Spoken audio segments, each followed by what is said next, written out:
My parents attempted to maneuver me into becoming my sister's unpaid live-in childcare provider. In response, I disappeared.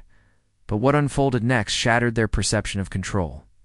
I'm just a typical 25-year-old having diligently completed college and secured my initial role as an elementary school teacher. While it's not a high-paying profession, my passion for working with children makes it fulfilling. Nevertheless, finances are tight, especially when you're starting out. This is why I've been residing with my parents in the same suburban home where I grew up. It's not the most exciting arrangement, but it's practical. They charge me a reasonable rent, as my dad likes to emphasize, and I handle my own groceries.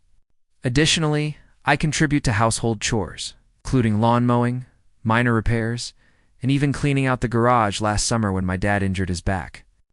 It's not glamorous, but it's a temporary situation. My goal was to stay for a couple of years, save some money, and then find my own place. Seems straightforward, right? It was, until my older sister Amanda re-entered our lives. Amanda is 32, and how can I phrase this delicately? She's never been particularly responsible. Growing up, she was the favored child. I'm unsure if it was due to her being the firstborn or simply a parental bias, but in their eyes, she could do no wrong. She withdrew from college not once, but twice. The first time, she cited a lack of inspiration. The second, she claimed the professors were excessively demanding. She never managed to hold a job for more than a few months. Whenever something didn't go her way, she'd quit and concoct an excuse about it not being her fault. Our parents consistently rescued her. Late on rent, they'd cover it. Car broke down, they'd pay for repairs. Speeding ticket, Mom would write the check, muttering about police targeting young women. Meanwhile, I was scrubbing toilets at a diner to save for college and taking out loans to cover tuition. Amanda had supposedly been living independently for the past few years, or so I thought. It turned out she had been moving between various apartments, perpetually behind on rent, and relying on our parents to keep her afloat. I remained oblivious to all of this until she appeared one day and casually announced her pregnancy. Now, I'm not here to judge anyone's life choices, but Amanda was hardly in a stable position. The baby's father was someone she'd been seeing for only a couple of months, and from what I gathered, he wasn't enthusiastic about the unexpected news. He essentially vanished as soon as she told him. You'd imagine this would be Amanda's moment of reckoning, right? The point where she'd realize she needed to get her life in order. But no, instead, she went straight to Mom and Dad, who immediately shifted into crisis management mode. Within a week, they had begun renovating the basement, transforming it into a small apartment for her, even installing a kitchenette. I didn't inquire about the funding, but I overheard Mom mention drawing from their retirement savings. I attempted to remain uninvolved, as it wasn't my concern if they chose to financially support Amanda. However, I could already foresee the inevitable. My parents have a habit of pulling everyone else into Amanda's difficulties, as if we all must rally to assist her, regardless of the mess she's created. Initially, I convinced myself it wouldn't impact me. The basement was being converted into Amanda's private living space, so she'd have her own area. I assumed she'd move in, handle her affairs, and I'd continue with my life. Certainly it was slightly frustrating to witness their constant efforts for her, but I tried not to dwell on it. That mindset persisted for about 2 months. Then small issues began to accumulate. First, Mom started making remarks about how I should spend more time with Amanda, given all she was going through. Never mind that I worked full-time and returned home exhausted most days. Then came the subtle guilt trips. Mom would say things like, "You know, Amanda has no one else to rely on right now. It's incredibly difficult being pregnant and single." She'd say this while looking directly at me, as if I were expected to miraculously resolve all of Amanda's problems. Dad was no better. He'd find ways to insert Amanda into every conversation. "You should be grateful for everything you have, Abby," he'd say, passing the salt shaker at dinner. "Not everyone is as fortunate as you." Fortunate? I was barely making ends meet, trying to build a career and save money, while Amanda was receiving a fully renovated apartment and endless emotional and financial assistance. But things escalated significantly when I overheard a conversation between Mom and Dad one night. They were in the living room, and I was in the kitchen making tea. "She's going to need a lot of help once the baby arrives," Mom stated. "Of course." Dad replied. "We'll all contribute, all?" Mom asked. "Well, you, me, and Abby," Dad said, as if it were self-evident. I nearly dropped my mug. They hadn't discussed this plan with me, but it was clear they had already decided I would be part of it. That's when I began to feel uneasy. I didn't know the specifics yet. But I could sense they were devising something that would pull me into Amanda's chaos, whether I wanted to be or not. The unease only intensified as Amanda started visiting more frequently. She'd collapse onto the couch, lamenting the hardships of pregnancy and the unfairness of her ex abandoning her. She'd make subtle comments about how lucky I was to have a stable job and no children to worry about. I bit my tongue each time, unwilling to initiate an argument, but in the back of my mind I continually thought, why does this always fall on me? By the time dinner arrived that evening, I had a growing suspicion that something was imminent. I didn't know precisely what it was, but I knew it wouldn't be good. As we all sat down for dinner, I couldn't shake the feeling that something was about to transpire. You know that feeling when everyone is acting a little too casual, like they're all privy to a secret except you? That's how it felt. Mom and Dad were chatting about trivial matters, something about the neighbor's new fence, and Amanda was simply scrolling on her phone. It felt forced, as if they were waiting for the opportune moment to drop a bombshell. Dinner was spaghetti, always my dad's choice for family talk meals. I don't know why. It's not like spaghetti makes bad news any easier to digest. I tried to focus on my plate and avoid overthinking, but then, midway through the meal, Mom cleared her throat. "So, we've been thinking," she began, glancing at Dad. I froze. Nothing good ever followed those words. "With Amanda moving back home, she's going to need some help," Mom continued, her tone overly sweet. "Help with what exactly?" I asked, attempting to keep my voice neutral. Dad interjected before she could answer. "With the baby, of course. Amanda has a lot on her plate right now, and it's going to be difficult for her to manage everything on her own." I glanced at Amanda, who was still scrolling on her phone as if this conversation had nothing to do with her. She didn't even look up. "Okay, but what does that have to do with me?" I asked, setting my fork down. My parents exchanged one of those knowing looks as if trying to formulate whatever they were about to say. "Well," Mom began, "you're already living here, and you're so good with kids, being a teacher and all. We thought it made sense for you to help with babysitting." "Help," I repeated, raising an eyebrow. Dad nodded enthusiastically. "Yeah, just keep an eye on the baby while Amanda gets back on her feet. It wouldn't be full-time or anything. Just when you're home." I couldn't believe what I was hearing. "You want me to babysit a newborn in addition to working full-time?" "Well, you're home by 3 most days," Mom pointed out, "and you're not paying market rent," Dad added, as if that were somehow relevant. I stared at them, trying to process their request. They weren't just asking for a little help. They were expecting me to take on an entire second job for free. "Wait, let me get this straight," I said, leaning back in my chair. "You want me home? From teaching all day, and then caring for Amanda's baby?" Mom sighed, as if I were being intentionally difficult. "It's not like that, Abby. We're all going to pitch in," I repeated. "Yes," Dad said. "Abby! We're all family, and family helps each other." At that point, Amanda finally looked up from her phone. "Wow, Abby," she said, smirking. "I didn't realize helping your sister was such a big deal for you." I felt my hands clench into fists under the table. I didn't want to snap, but the entitlement in her voice was insufferable. "It's not about that," I said. "I have my own life, my own job. I can't just drop everything to babysit." "You're being selfish," Mom said, her tone sharp. "Amanda's going through a really difficult time right now. The least you can do is help her out." "Why is it my responsibility to rectify her choices?" I retorted, my voice rising despite my efforts to remain calm. "She's 32 years old. She's not a child anymore. Amanda gave me the, 'Are you kidding me?'" "Look, that's enough," Dad said, his tone firm. "We're all in this together, whether you like it or not. You're living under our roof, and we expect you to contribute." "Contribute?" I said. "I pay rent. I buy my own groceries. I help with chores. How is that not enough? The room fell silent for a moment, and I could feel the tension hanging heavy in the air. Amanda simply sat there, looking smug, as if she had already won.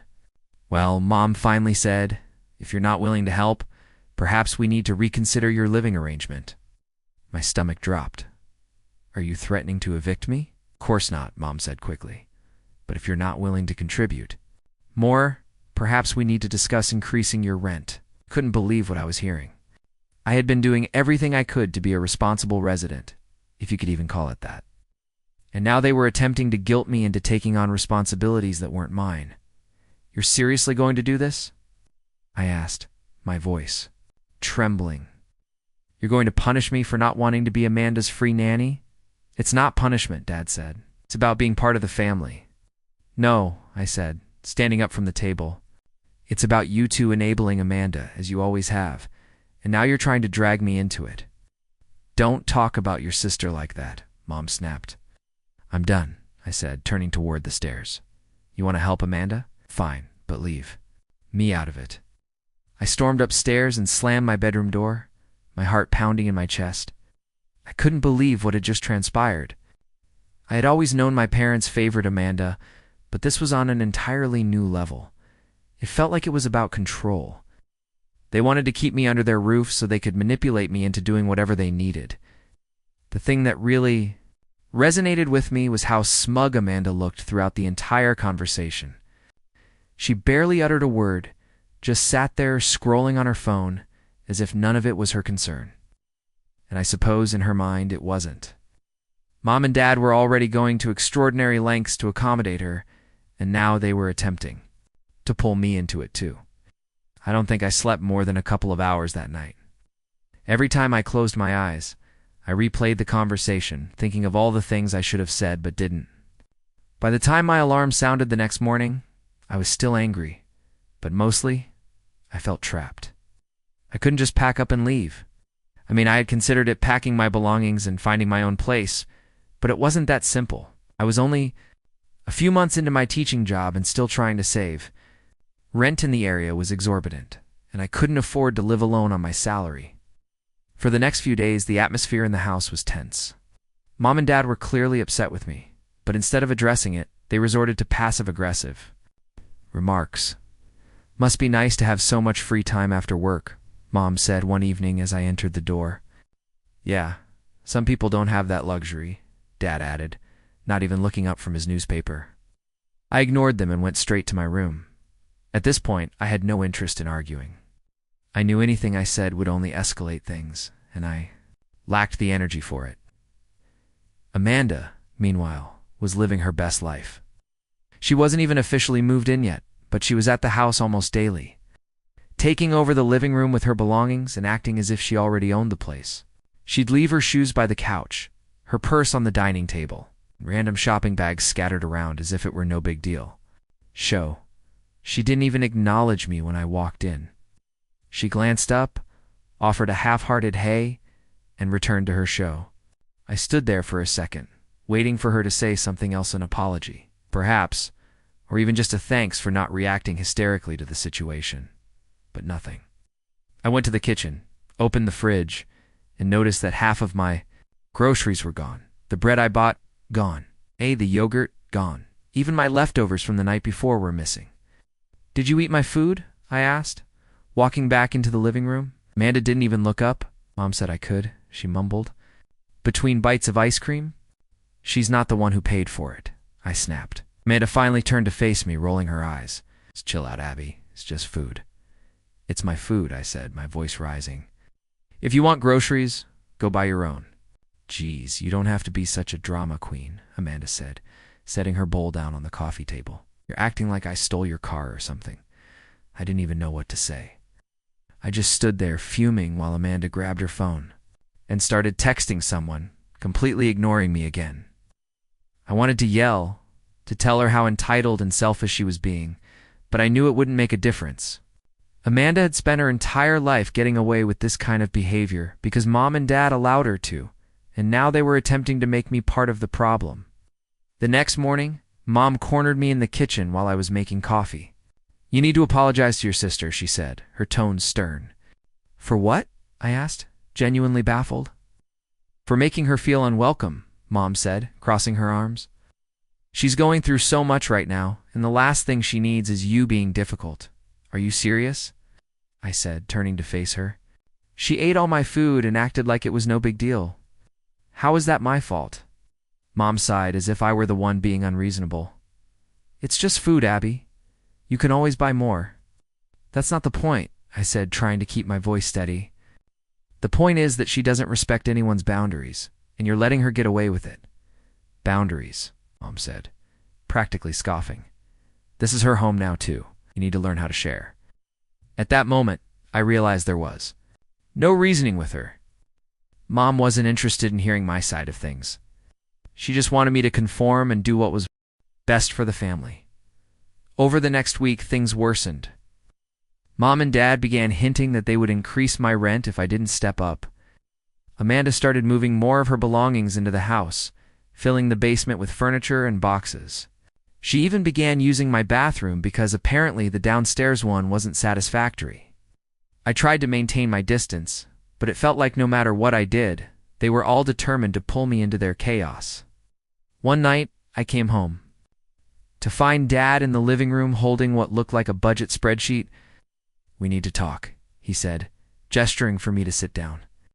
I hesitated but eventually sat on the edge of the couch, bracing myself for whatever was coming next. We've been looking at the numbers, Dad said, tapping the paper with his pen. And with Amanda moving in, expenses are increasing, we think. It's only fair for you to contribute more. You're already charging me rent, I said. How much more do you want? Dad shrugged. We're still figuring that out, but if you're not willing to help with the baby, this seems like the best solution. I couldn't believe what I was hearing. They were literally trying to use my rent as leverage to force me into babysitting. Is ridiculous, I said, standing up. I'm already paying more than enough for what I get here. If you want me to leave, just say so. No one's asking you to leave, Dad said quickly. We're just asking you to do your part. My part? I repeated. You mean Amanda's part? Dad opened his mouth to respond, but I didn't give him the chance. I walked out of the room and straight up to my bedroom, slamming the door behind me. At that point, I knew I couldn't continue this way. I couldn't keep living in a house where my boundaries were disregarded and my parents viewed me as nothing more than free labor. I didn't know how or when, but one thing was certain. I had to get out. That thought remained with me, growing louder. Each time Amanda paraded through the house as if she owned it, or Mom and Dad attempted to guilt-trip me into helping. But deciding to leave and actually executing it were two very different things. I hadn't saved much yet, not enough to comfortably afford my own place, and the idea of abruptly uprooting my life felt overwhelming. Still, I knew staying wasn't an option. If I allowed them to push me into being Amanda's backup parent now, it would never end. They would simply keep piling more and more onto me until I was completely stuck. I didn't want to wake up 5 years later still living in that house, miserable and resentful. The next morning, I made myself a cup of coffee and sat down with my laptop. I opened a spreadsheet where I tracked my budget. Rent, groceries, gas, student loans. I wasn't an expert saver, but I had been setting aside a little each month. Tallied everything and realized I could manage a move if I found somewhere affordable and cut back on non-essentials for a while. The timing couldn't have been more opportune. My coworker, Ellie, had mentioned a few weeks ago that she was looking for a roommate. I hadn't given it much thought at the time, but now it felt like a lifeline. I texted her, "Hey, is that roommate thing still an option?" She replied almost immediately, "Yep, still looking." "Why, you interested?" "Yeah, maybe. Can we talk after work?" Ellie's response was concise and encouraging. That afternoon, I stayed late at school, waiting until the halls were quiet before heading to Ellie's classroom. Ow. She was sitting at her desk, grading papers. "What's up?" she asked, looking up from her stack of essays. I hesitated for a second, unsure how much to share. Finally, I said, "I'm thinking about moving out of my parents' place. They're making things complicated." Ellie nodded, as if she understood without further explanation. "The offer is still open," she said. "It's not a huge place, but it's clean, and we'd split everything down the middle. Rent's $800 a month, utilities included. That was slightly higher than I had hoped for, but it was manageable. When would you need someone to move in? I asked. Yesterday, she joked, then added, but seriously, anytime. If you're in, the room's yours. Yay. I told her I'd let her know by the end of the week, but in my head I had already made up my mind. This was my escape. Next I had to figure out how to leave without instigating even more drama. If my parents caught wind of my plan too soon, I knew they'd attempt to sabotage it. They'd guilt-trip me, argue with me, maybe even go as far as immediately raising my rent to prevent me from saving anything. So, I kept quiet. I started packing little by little, focusing on essentials, clothes, personal items, and anything I couldn't afford to replace. I stored everything in the trunk of my car, concealing it under a blanket in case anyone became curious. Simultaneously, I began documenting everything, just in case. I took pictures of my room, my furniture, my electronics, anything that could potentially become a point of contention later. I knew from experience that Amanda had a way of forgetting what belonged to whom. I wasn't about to lose my possessions in the chaos of leaving. One night, while everyone was asleep, I printed out a letter formally giving my 30-day notice. I had done some online research and discovered that even though I wasn't technically a tenant in the legal sense, it was still prudent to have everything in writing. The last thing I wanted was for them to accuse me of abandoning them without warning. I didn't sleep much that night, constantly checking the clock and listening for any noises that might indicate someone was awake. Finally, at 6 o'clock in the morning, I slid the envelope under the door to my parents' bedroom. The reaction was immediate. By the time I returned home from work that day, Mom and Dad were waiting for me in the living room. "What's this?" Dad asked, holding up the letter as if it were a personal attack. "It's my notice," I said, keeping my voice steady. "You're really doing this?" Mom asked, her voice already shaky. "Yes," I said firmly. "I found a place, and I'll be moving out by the end of the month. You can't just leave," Mom said. "What about Amanda? What about the baby?" I took a deep breath, trying to remain calm. "Amanda and the baby aren't my responsibility. I've done everything I can to help around here, but I can't keep living like this." "What is wrong with you?" Dad said, his voice rising. "You weren't this stubborn before. We've given you so much letting you live here, helping you get on your feet, and this is how you repay us." I clenched my fists, biting back the urge to yell. "I pay rent," I said through gritted teeth. "I buy my own food. I've been responsible for myself since the day I graduated. I'm not a kid anymore, and I'm not your backup plan for Amanda." She started crying, which didn't surprise me. She always cried when things didn't go her way. "How can you do this to us?" She sobbed. "To your sister?" I didn't say anything. I knew there was no point. They weren't going to listen, and I wasn't going to change my mind. The days that followed were some of the most uncomfortable of my life. Mom and Dad barely spoke to me, except to occasionally throw in a guilt trip. Amanda acted as if nothing had changed, continuing to take over the house as if it were already hers. One night I came home to find that she had moved more of her belongings into the basement. Stacking boxes on top of the couch and cramming clothes into the closet, it was as if she were marking her territory, claiming every inch of space she could. "Hope you don't mind," she said when I walked in. I didn't respond. I just went upstairs and closed my bedroom door, ignoring the knot of anger growing in my chest. In the final days before my move, I intensified my preparations. I packed the last of my essentials, meticulously checked and rechecked my budget, and made plans with Ellie to pick up the keys.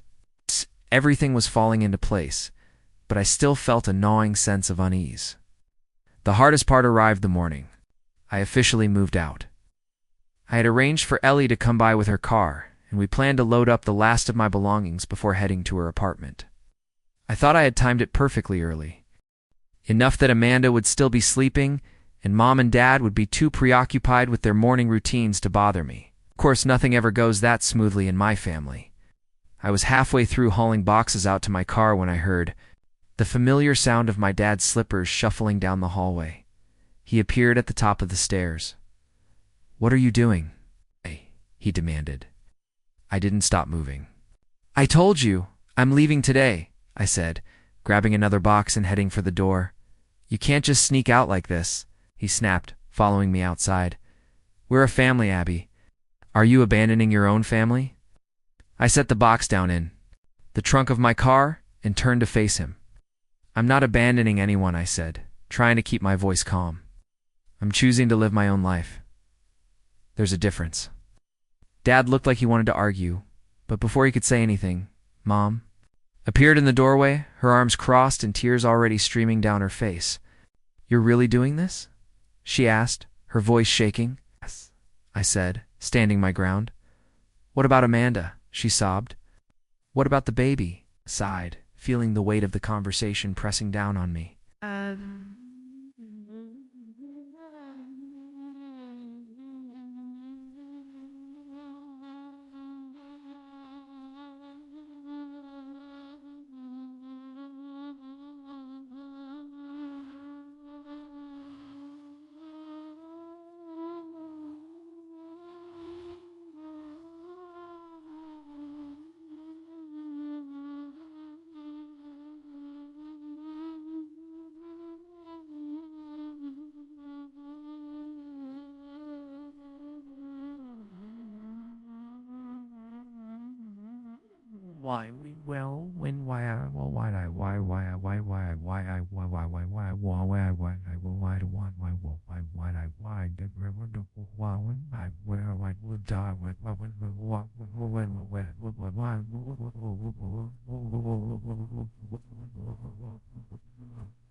Amanda and the baby aren't my problem.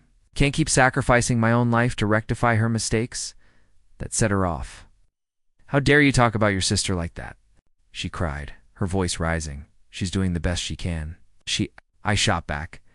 Because from where I'm standing, it looks like she's just waiting for everyone else to do the work for her.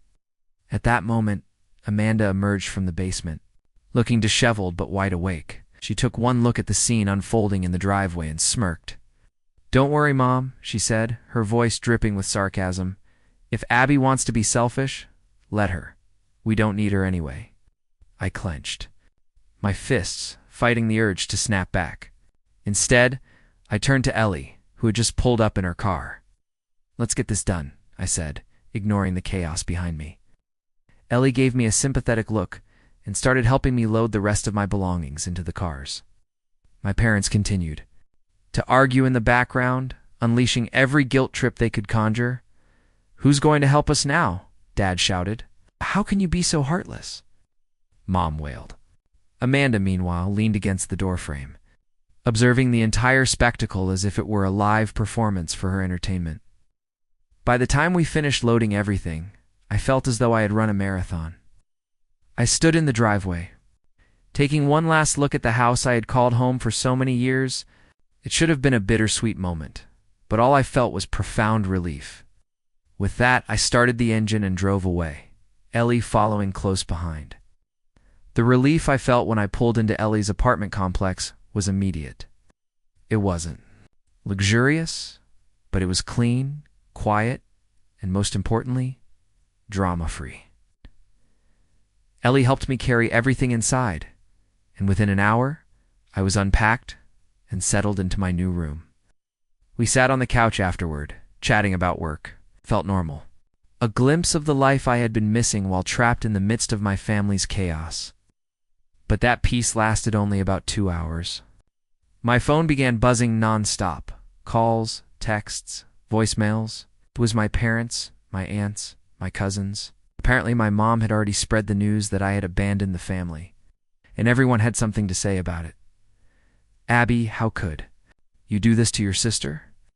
One voicemail from my Aunt Carol began. She's pregnant and vulnerable. Don't you care about family? Selfish doesn't even begin to describe you. Another text from a cousin read. The worst part was Amanda's social media posts. She had gone full victim mode, posting pictures of her baby bump with captions like, "Some people would rather run away than help their own family, and at least my baby will know what real love looks like." I blocked her immediately. It was infuriating, but I refused to let it pull me back in. I reminded myself that this was precisely why I had left to escape the manipulation and drama that always accompanied being part of my family. The next week at work, things grew even stranger. My mom appeared at the school during my lunch break, crying and pleading to talk to me. She was in full meltdown mode, claiming I had destroyed the family and that Amanda was falling apart without me there. My principal had to intervene and ask her to leave, which was mortifying. I spent the rest of the day avoiding eye contact with everyone, knowing they were probably wondering about the family drama I was entangled in. However, that incident actually worked in my favor. I thought I was done with the house and all the chaos it entailed. But of course, life isn't that simple. About 2 weeks later, I realized I had left some important documents behind. A file with my teaching certification, tax forms, and other papers I needed for work. I had been so focused on getting out of the house that I hadn't double-checked the small drawer where I usually kept those things. So, with my mom showing up at my school, I confided in a couple of my coworkers about everything that had been happening. Ow. They didn't hesitate to step up and offer their help. "Let us know when you're ready to grab the rest of your stuff, Ellie," said, handing me her spare car keys. "We'll make it quick." A few days later, Ellie and another coworker, Maria, accompanied me to my parents' house to collect the remainder of my belongings. I thought I was prepared for whatever nonsense they might attempt, but I underestimated just how low they were willing to go. When we got to my room, it was unrecognizable. Amanda had moved more of her things in, blending them with mine in what felt like a territorial takeover. Clothes that weren't mine were shoved into my dresser, random baby items were piled on my desk, and my nightstand had been completely emptied and filled with her possessions. "What's going on here?" I muttered, more to myself than anyone else. Amanda appeared in the doorway, holding a cup of coffee and looking entirely unbothered. "Oh, hey," she said casually, as if nothing had happened. "I guess some of my stuff got mixed in. It's hard to tell what's yours and what's mine at this point." I stared at her, trying to process the sheer audacity of her words. "You mean the stuff that was in my room, where I've been living for years?" "Dodo." She shrugged, taking a sip of her coffee. "Well, you've already left, so what does it matter?" It was clear she had done this on purpose, hoping to make things more difficult for me. But what she didn't know was that I had anticipated this exact scenario. I pulled out my phone and opened the folder where I had saved pictures of my room. From before she started moving in, "I already have photos of everything," I said, holding the screen up so she could see. "And I made a list of all my stuff, down to the serial numbers on my electronics." Amanda's face twisted in frustration, but before she could respond, Mom and Dad showed up. "What's going on?" Dad demanded. "What are you doing in here?" he asked in fury. "I came to grab some stuff I forgot, but Amanda is claiming she can't." "Tell what's hers and what's mine," I said, keeping my voice as calm as possible. "But I have documentation for everything I own." Dad's expression darkened. "If you take anything that doesn't belong to you, I'll call the police." I let out a short, humorless laugh. "Go ahead," I said. "We could also talk to them about the legality of you entering my room without notice and tampering with my belongings." That shut him up. Ellie and Maria stepped in, helping me sort through the mess.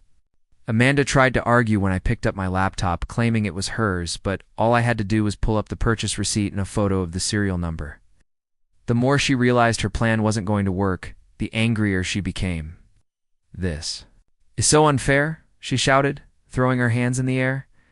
"You're stealing from a pregnant woman." I turned to her, finally fed up. "The only person trying to steal anything here is you," I said firmly.